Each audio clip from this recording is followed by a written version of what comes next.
Welcome back, I'm here. Have you ever wondered what other cultures do that might seem just a little bit strange? Maybe a little creepy too? Well, today we're exploring the top 5 strangest cultural traditions around the world. So buckle up, because these traditions will have you scratching your head and saying, "What the heck?" But before we dive in, hit that subscribe button so you never miss any of our awesome videos. Okay, let's count down those customs that are bizarre, to say the least. Starting us off at number 5 is Japan, laughing at funerals. Now, if this image doesn't give you pause, I don't know what will. Imagine going to a funeral and people are laughing and having a good time. In fact, that's exactly what happens in some parts of Japan. Some regions have a custom where instead of mourning the dead, they remember the happy times. Okay, yes, death is sad, but they see no reason why it can't also be joyful. At Japanese funerals, you'll often hear laughter echoing through the streets. You're probably thinking, are they insane? How can they laugh at a funeral? But it's not what you think. This tradition is called Okiya Koshiki, which translates to celebrating the occasion of returning home. During the funeral procession, especially among certain farming communities, people reminisce about funny stories related to the deceased. Laughter becomes a way to honor the departed, turning a somber event into a festive one.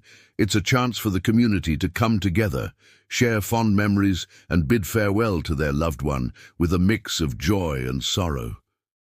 It's a unique perspective on death and an interesting cultural practice that challenges our own norms. If you're curious about learning more about end-of-life customs around the world, there's an entire video available that explores various burial traditions from different cultures. Moving on at number 4 is Indonesia, weddings with the dead. Now, this tradition is nothing short of eerie, like something straight out of a horror movie. In Indonesia, particularly in the Toraja region, weddings are a grand affair. But here's the catch. The celebration includes the dead. Yes, you heard me right. It's common for families to dig up the mummified bodies of their ancestors to join in on the festivities. I know it sounds bizarre, but it's a way for the Toraja people to honor their heritage and include their ancestors in important family events.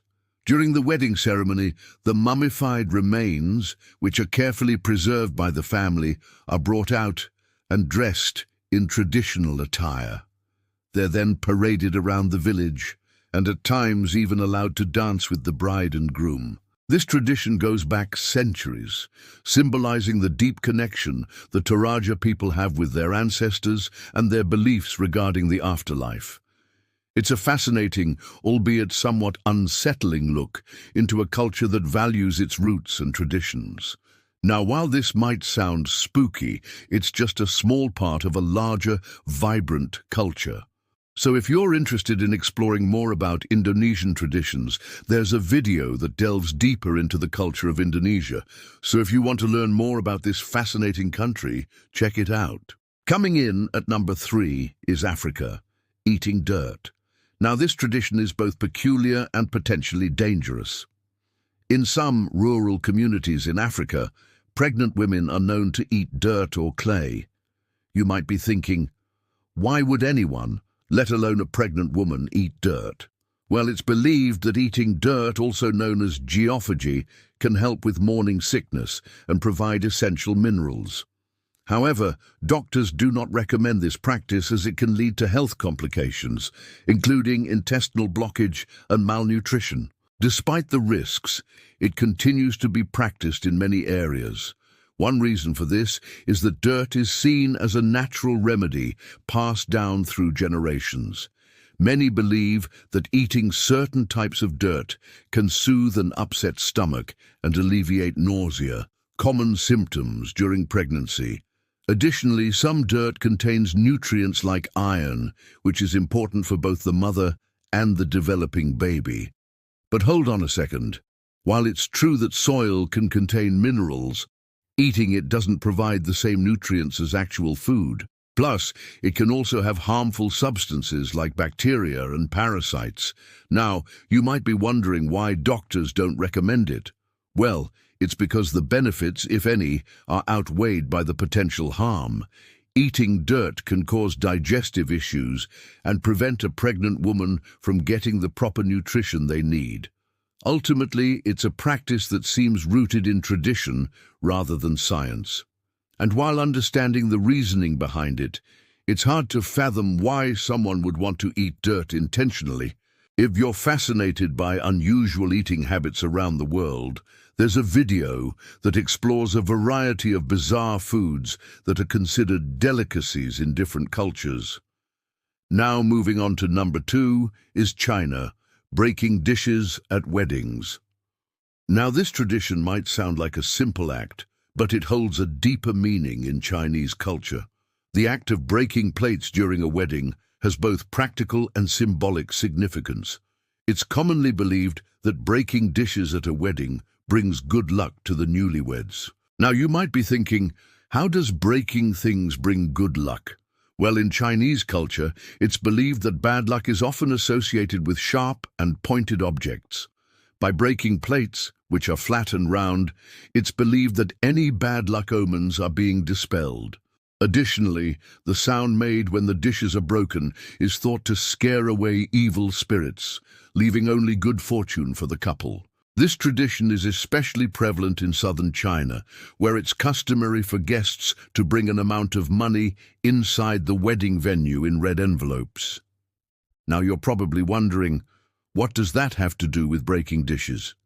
Well, the tradition dictates that before taking the money, the guests must break a plate or bowl, thus symbolically removing any bad luck. Once the dish is broken, they're free to take the red envelope containing the money. It's a unique blend of tradition and superstition that has been passed down through generations. Now, while this tradition might seem odd to outsiders, it's deeply ingrained in the local culture and holds significant meaning for those who practice it. And finally, coming in at number 1 is India, fire walking. Now this tradition is not for the faint of heart. Imagine walking barefoot on hot burning coals. It sounds dangerous, and it is, but in certain Indian rituals it's a common practice. Fire walking, also known as tepatsavam in Sanskrit, is a ritual that involves walking over hot burning coals as an offering to the gods. This practice is mainly found in the southern state of Kerala, but it's also performed in other parts of India. The idea behind firewalking is to show devotion and seek blessings from the divine. It's believed that walking through fire can purify the body and mind, removing impurities and negative energy. But how do people do this without getting burned? Well, there's a lot of preparation involved. Those who participate in firewalking, often referred to as kapalabhata, abstain from food and water for several hours beforehand. They also cover themselves with a special herbal powder made from turmeric and other ingredients. The mixture helps insulate their bodies, protecting them from the heat of the fire. Now, while it's a fascinating display of endurance and devotion, it's important to note that there have been instances of people getting injured or even burned while attempting this ritual. Nevertheless, the tradition continues to be practiced, showing the strong hold of religious customs in Indian culture. Now, if you're intrigued by other daring religious practices around the world, there's a video that explores various rituals that might make you question human limits. Well, there you have it, folks. We've journeyed through 5 of the strangest cultural traditions around the globe, from laughing at funerals in Japan to firewalking in India. Each tradition is a testament to the diversity and sometimes peculiarity of human customs. But remember, what might seem strange to us is part of another's culture and traditions. Understanding and respecting these differences make our world a richer place. Thanks for joining me on this journey, and until next time, stay curious, stay open-minded, and keep exploring the world's vast tapestry of cultures and traditions.